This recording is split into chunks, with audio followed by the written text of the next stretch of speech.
Ito yung Glow Tetra. Isa to sa mga pinaka-popular na isda na inaalagaan sa aquarium industry ngayon. Well, kitang-kita naman kasi sobrang ganda niya sa aquarium and madali siyang alagaan. Lalong-lalo na kapag na-provide mo yung tamang requirements sa kanya, yung filter at saka size ng tank.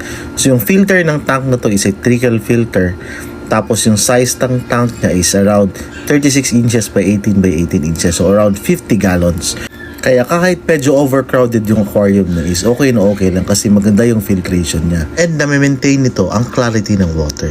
Like I said before, yung mga Glow Tetra are genetically modified fishes. So design and bred sila para sa aquarium lang talaga hindi pwede sa wild. Gumagamit tayo ng blue light para mailabas natin yung glow in the dark effect. And pwede naman siya gamitan ng natural white light pero mas napapalabas lang talaga ng blue light yung beauty ng Glow Tetra. And maganda din siya sa top view. So tingnan naman, so pwede talaga siya sa mga pond, lalo na kapag gabi. Nako, sobrang ganda talaga ng Glow Tetra.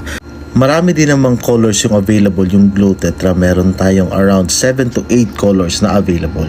So sa mga gustong umabail ng maramihan at saka wholesale, message nyo lang kami sa OE Pet Shop sa Facebook. Thank you!